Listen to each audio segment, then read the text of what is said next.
Hello and welcome back to the Better Everyday Podcast. Back at you today talking about a topic that, man, this one hits me close right now, Darren. You might hear it in my voice even today. I saw you quivering just a little bit there. Whew. This one's going to be close to home. You know, John, I was just down in Austin, and I did a presentation on this topic, and there was a group of executives of a large company there, and there was a bunch of accounting firm owners there, and the topic really resonated with both groups of people. So I'm super excited to talk about it today. Well, let's not make people wait any longer. The conversation around freedom, Darren, it's probably something we've been talking about since we became friends, and something that has evolved into really what is going to be the heart, it sounds like, of your new book and of the message that you're really helping, I was going to say firm owners and business owners with. Really, it's just all humans, anybody you come in contact with at this point. Well, I mean, if you get if your business life is kind of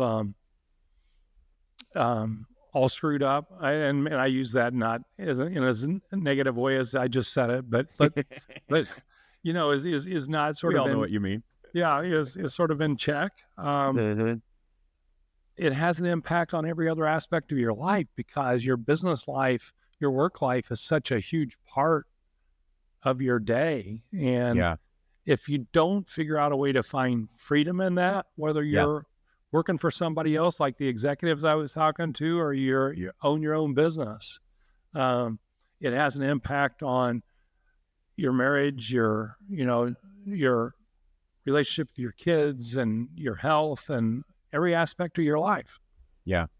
You know, I think it's important to start this conversation about it today, Darren, with just a working definition, because I mean, there's so many contexts around freedom. I mean, obviously political context, there are spiritual contexts. I mean, there are so many contexts. I think one of the things I like about what you're doing right now is creating this clear definition of what we're pursuing.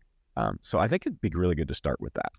Well, I mean, the book I'm trying to get finished, John, is working title right now is The Simple Firm. And the question is, why a simple firm or business or whatever? That doesn't mean it's a simplistic organization. It means that it's clear. You have a clear business model and you're executing on that, and you've set it up to support the life, that you and your team wants to live.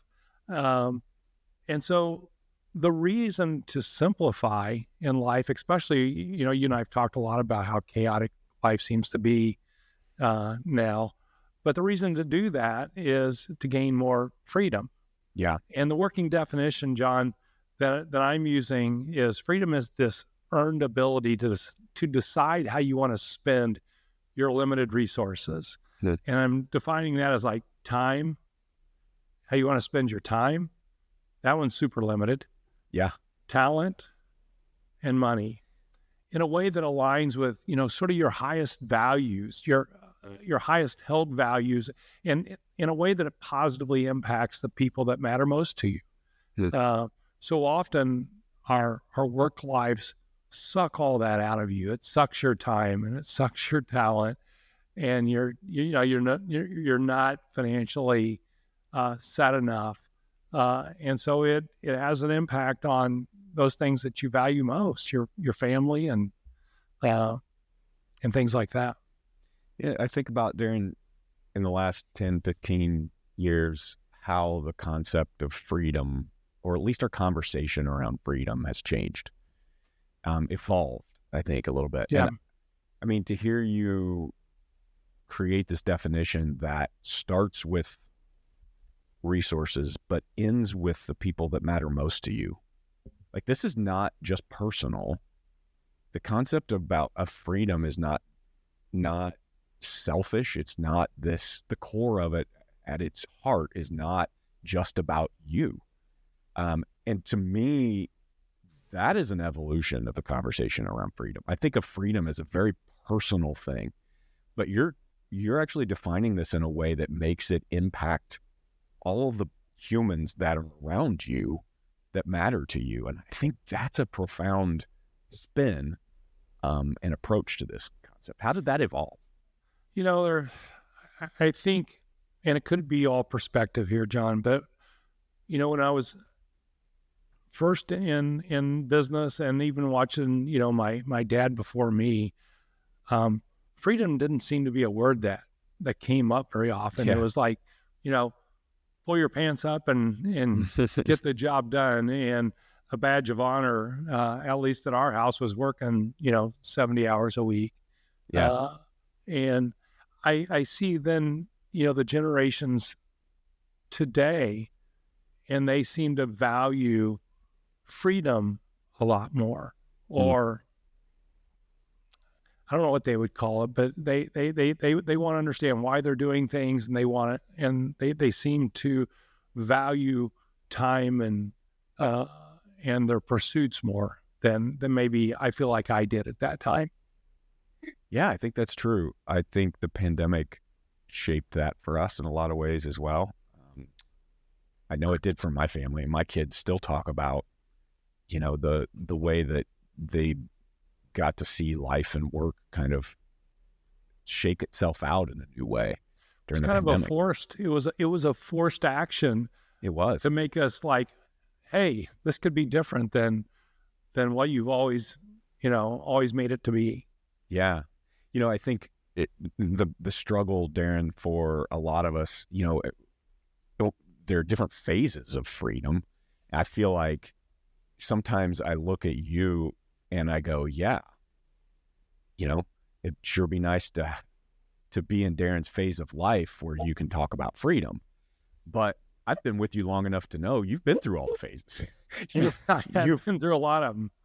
And those phases, the thing I like about your approach to freedom in this book and our conversation around it is that it feels like it's linear. Like there is this pursuit of freedom that people as young as my kids can see. And then people in my stage of life where I feel exhausted at times and I feel like, what am I pursuing? I can be looking towards a new phase of life where I can enjoy that freedom as long as I have it in mind from the beginning and move towards it. And that's the part of this that feels the most exciting to me. Yeah, I watch my daughter, John, and she has 3 kids, 5 and under. And I saw her the other day. Free may not be the what I felt with her when I saw her at dinner. It's but and I'm not using hers as an example, but if you set up your work life such that you are going to go through these phases of life, so you're starting out and you have small children, and man, your freedom, they suck the life out of freedom. Yeah. At that point, then you get into activities, and that's hard. But if you don't set up your work life in a way that you can continue to evolve and gain more and more freedom over time, because those phases don't last forever. Yeah. Right. They're really a short window for the most part. But if you don't set up your work life in a way that you can continually pursue freedom, of time, of money, of relationships and purpose, which we'll talk about each of those here in a second. But if you don't set that up, it's not going to magically happen because your kids get their driver's license. Yeah. Right. And you don't have to take them everywhere. It's you need to, these things work in tandem, and it is a journey, but you need to be thinking about this no matter what phase of life you're in. Yeah. You just said them quickly, Darren, but I think let's go ahead and go through these: time, purpose, relationships, and money. I've heard you talk about time before as the one of these things that, is you're not going to earn more time like you can earn more money. This one is the one that feels like right now to me is the one that slips through my fingers the fastest. we remember when we did that video, John, on choices. Yeah. I was the voiceover of that, and my son was in it. And at the time, I was not in grip of my time. That's for sure. Yeah, but it was such a good video that when you think about it, we are, and the video was all about. So most of our listeners haven't seen that video. Yeah, it's but probably true. It's your choice, right? You get to choose. Yeah, and you really are fully in control, of when you work and when you don't. You may not feel that way.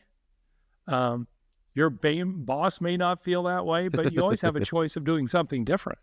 Yeah. Right. But your calendar really reflects the priorities you have.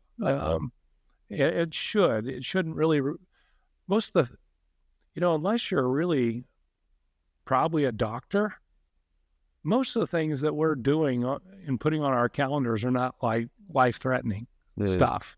Yeah. As I was practicing and somebody would get a tax notice, man, they were bent out of shape. But it wasn't like I needed to solve it on Sunday afternoon. Yeah. Right. It could probably wait till Monday morning to solve that. So I think time is sort of the big one. It's a non-renewable resource.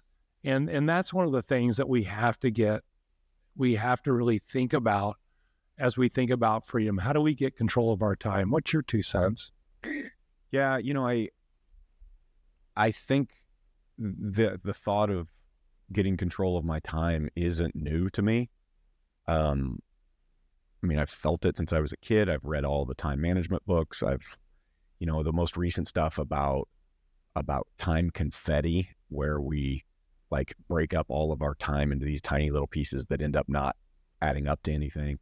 All of those things I think the question for me is, how do I start to take control of it instead of just look back on it and see that I spend it? How do I, the same thing happens with my money, right? If I don't pay attention to where it's going, I look back and go, whoa, I overspent. And I think it's about budgeting the same way that money is, but it feels even harder to me. It's hard for me to remember that I'm in control of it, to be honest. Well, if I put my therapist hat on for you, which is not a very good idea, but it's not the first time though. You're such a nice guy that you want to please everybody. It's super hard to please everybody, you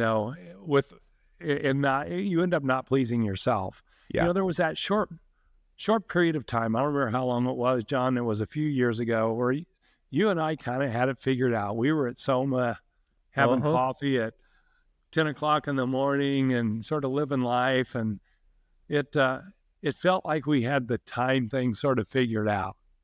Yeah. At the same time, you almost feel guilty. Oh, for sure. What I look back and think, yeah, that's what I'm trying to pursue again. But I do remember at the time going, should I be hustling like all these people?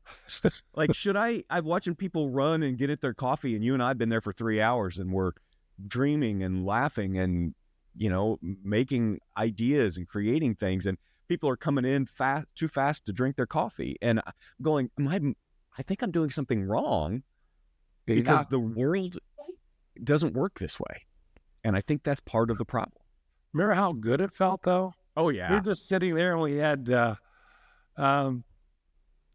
it was just so enjoyable and relaxed.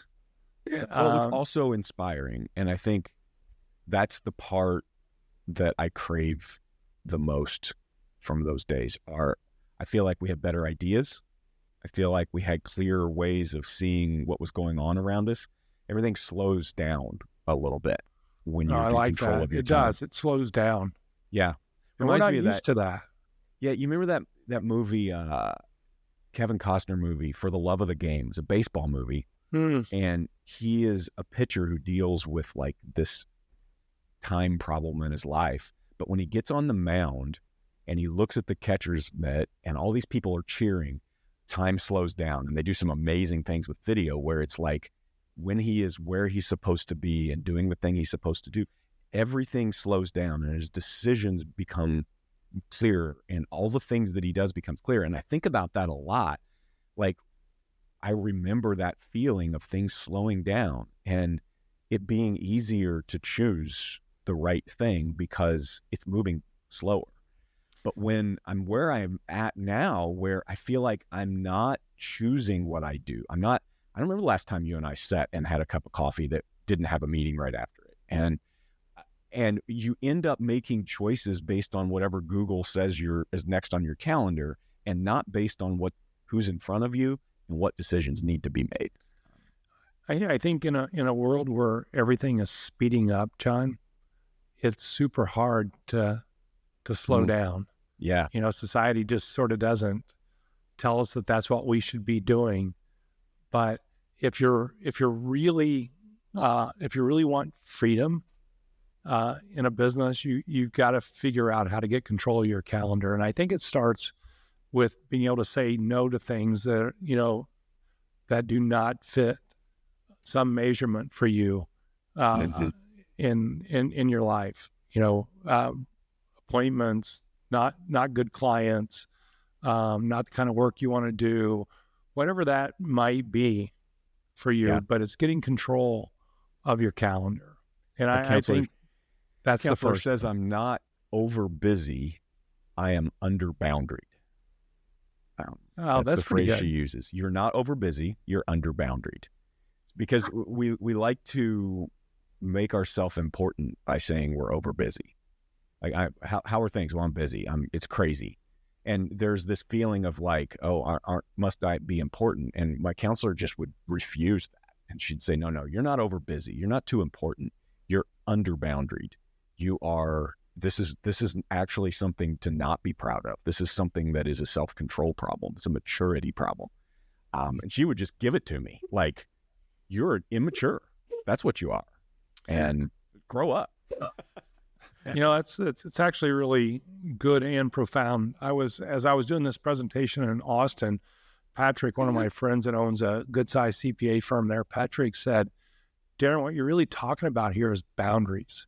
Mm-hmm. He goes, when my life changed in running my firm is when I started setting boundaries around every aspect, like when I wanted to start taking appointments, how many I wanted to have a day, the kind of clients we were going to have, what we were going to charge. We started setting boundaries around all these things. And then next thing you know, I started gaining freedom of my time. Mm-hmm. So, yeah, that's really what it's about for me. When I look at these 4 types of freedom, Darren, I don't think of them right now because of the phase I'm in my life as things I experience. I think of the opposite of them. So instead of freedom of time, I think of the anxiety that comes with what's next. Instead of freedom of purpose, I think of I just have to keep doing whatever's on my calendar instead of what's important. Instead of freedom of relationships, I just have to build friendships with the people that are on my meetings. Instead of freedom of money, I have to go get the next thing because all I'm doing is spending and it's going out as fast as it's coming in. And, so I think part of the experience that I have with these 4 types of freedoms are more on the antithesis side of it than on experiencing, the fruits of the pursuit of them. I think the next really pursuit for freedom, John, is that pursuit, is money. Yeah. If you don't have enough of it, it creates this anxiety and this need to do more and do more and do more, which then impacts, time, as opposed to the other way around. I'm going to sort of slow this thing down, but I need to charge enough. I need to make enough. Yeah. I need to spend the right amount, however you work out money, but money is super important. There needs to be enough of it. Yeah. So that you also feel comfortable. I mean, it's also obviously about how you set your life up. I talked to a firm owner yesterday, Darren, that's a good friend of ours, Trey. And, we're working with firms to say, what do you want at the end of this thing? And let's work backwards from that. So I did. I just said, what do you want at the end? And he goes, John, I don't know, but I've been building this from the ground up so that it didn't have to be about money. And he said, I literally can walk out the door of this firm and shut the lights off and not need any money from it. That's where I'm building. I'm building all of my wealth outside of the equity of this firm so that I can choose what's right in the moment. That is one way to deal with money that gives you freedom. It's to make choices that, don't increase your lifestyle so much that you have to give your time in order to keep up with your lifestyle. And I admire that. The older I get, the less I admire cars and stuff, and the more I admire people who can live and be satisfied with less. That was impressive to me. Yeah. So I totally agree. And, I'm more of a consumer than you are, but as I continue to pursue more and more freedom, those are becoming less important. Yeah. I don't remember the last time I saw a new Cuccinelli sweater. No, zero your this shopping year. has changed. Yeah. Everything is Cars. getting, yeah. Yeah. It's just, I'm enjoying, I have a lot of freedom of time now. Yeah. Freedom of money is always a journey. Yeah. But it's a fantastic component of freedom when you don't have to worry about Yeah. that. Whatever you're spending, if you don't have to worry about that. Absolutely. Third one, Yeah. John, is freedom of relationships. Yeah. Man, I remember getting the firm going, not having any money, and filling up all my time with things I shouldn't have been doing. But I was taking on the wrong clients. So I didn't have any freedom of those kind of relationships, the kind of work I was doing. And I just remember how it made me feel doing things that I wasn't necessarily designed to do. Yeah. In my firm. But if you have freedom of time and you have freedom of money, then you can choose. Yeah. The kind of people that work for you, the relationship, the people that you work for. Mm-hmm. Freedom of those kind of relationships, to surround yourself with a community that really empowers you or makes you strive or thrive. Yeah, and I love the thought that as you pursue time and money freedom, that those relationships start to become a byproduct of that. I was telling a story at an event that I was at last week. I have a vivid memory of when my daughter was born.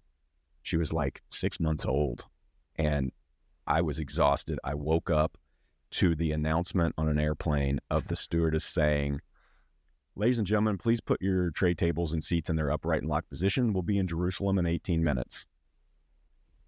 And I have a 8-month-old baby at home. I have no money in my account. I look around and it's all these people that I'm traveling with that I don't particularly like. And they're all trying to impress each other with stuff and travel and all this stuff. And I am there to shoot a documentary that I'm paid to do very little. And I thought, who are these people?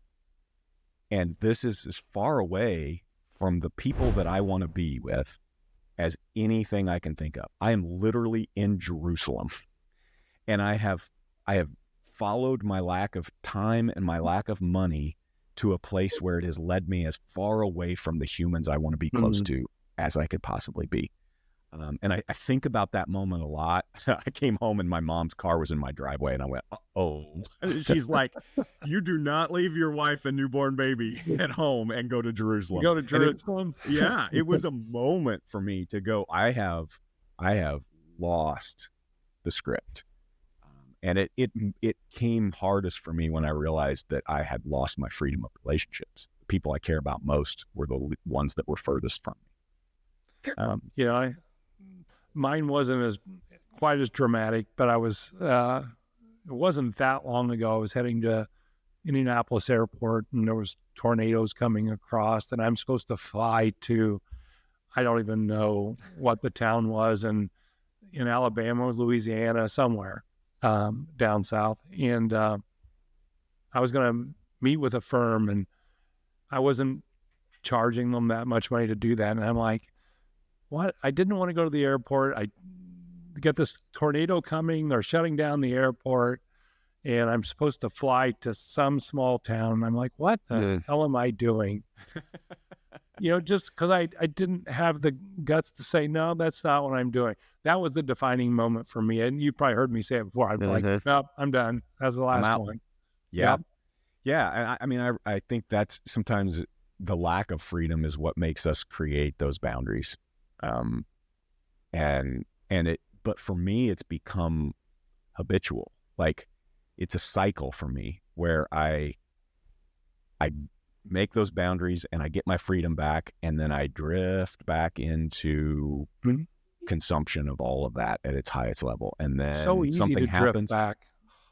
It's easy to blame our society, but it's so noisy. Everything's so noisy. You just get drowned. Everything gets drowned out, which is what my book's about the way that the noise around us drowns out the whispers from the deepest part of who we are that says, these aren't the people. This isn't the kind of freedom that you are after. This isn't what you're looking for. Wait a second, John. You just said something profound there. Rewind that just a little bit. Tell everybody what you're working on. Yeah, I've got a book that's coming out here. If I finally answer the calls from my publisher, it'll be June that we are going to print. And I've got a book called Wide Awake, Stop Trading Half Your Life for a Paycheck. And the conversation is about that sacrifice that we make until the pandemic. It was a systemic choice that we were making to give up who we are to make a paycheck. And so this book is about aligning who we are with what we do, and about the fruit of that, about the boundaries that come from that, and also about the freedom that is whispering. I call them soul whispers. They're the things that, even if you're not religious, the deepest part of who you are has been whispering since you were a kid, that what's in there. And the world drowns out those whispers. So the book is about how to systemically and ruthlessly pursue those whispers, even as an adult in a really noisy world. And as you can tell by my voice right now, I am living the anxiety, the exhaustion, the pursuit while I'm writing it. And it's definitely one of those do as I say, not as I do kinds of things, but it's a real life pursuit for me. And it has been something I'll never forget. Well, I'm super excited to read it. I think it'll be fantastic. So as we talk about freedom here, time being the first one, getting a handle on time, working on getting a handle on your money, and these build on each other, John. And then the third one we just talked about was relationships, having the freedom to work with those that sort of give you energy. Yeah. And then the last one, and again, these all build on each other. The last one being purpose. Yeah. Doing the things. It's that deepest part of you were just talking about, John. It's that it's sort of being true to what you're really great at, what really drives you. Yeah. And having the freedom of time, money, and relationships to do that. I think about it as, are you familiar with the term opus? Yeah. OPUS. There's a movie I'm thinking of called Opus One, the wine, but yeah, go ahead. Yeah. Well, that's a little different. There's a movie Richard Dreyfuss was in called Mr. Holland's Opus that made it popular. But I love the term opus, which actually comes from the development of like a symphony. But it's a symphony that is the life work of the artist. And an opus is what I think of as your life work. So at the end of all of this, what have I been working towards? What is this? What would I say is my opus?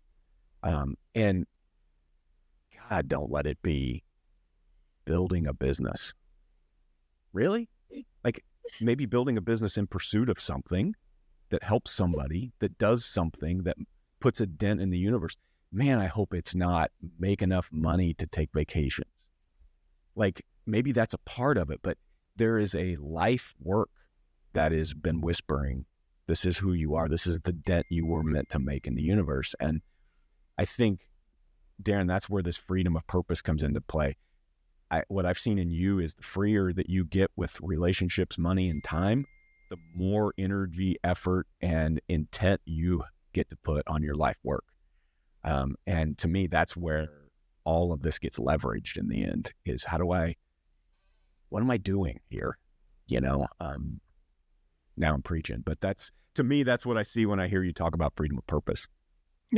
100%, John. And as I look at my career, at first it was just about money. Really, it was about paying the bills and supporting the family. I couldn't think about my time, relationships, or purpose. Yeah. But as I've evolved, purpose becomes sort of one of the biggest drivers. It actually comes last in the path to freedom, at least from the way I perceive it. I still think time is that first lever. If you can reclaim blocks of your time, then you can get freed up really to do to focus on the activities that actually make you money. Yeah. Right now, if our time is so like constrained, and we're not focused on that, we could be doing things that don't drive our economic engine at all just because they're on our calendar or right in front of us. Yeah. So when you can free up and sort of see what's driving your economic engine and do more of that with the people that you want to do that with a great purpose, to me, John, that's freedom. At least from a business perspective. Yeah, that's good stuff. It's I think about it, Darren, it feels to me like when it comes to all of these things, we end up just time confetti. It just these little pieces of shreds of whatever time we have left, we give to the things that matter most. I think of it as, my mom used to call them leftovers. You give your best to people that you don't care about as much. And in the end, the people that you would give your life for, you end up giving your leftovers, whatever you have left at the end. And I think your book, The Simple Firm, I know it's a working title, but I love it. And I love where it heads, because it's not just about a firm. It's about simplifying your business so that you cannot give the things that are most important your leftovers. And to me, that's the ultimate freedom, is how do I prioritize the things that matter most and give my life, money, relationships, and purpose to that. Well, I think no matter who's listening today, John, hopefully this was helpful in just sort of thinking about what a path to freedom, would look like for you. Darren, when's your book coming? Yeah, that's a good question. I'm going to say September 1. Okay. Well, I'll hold you to it, but it's coming. It's going to be a 2025 thing. Oh, yeah. I'd say 1st of September.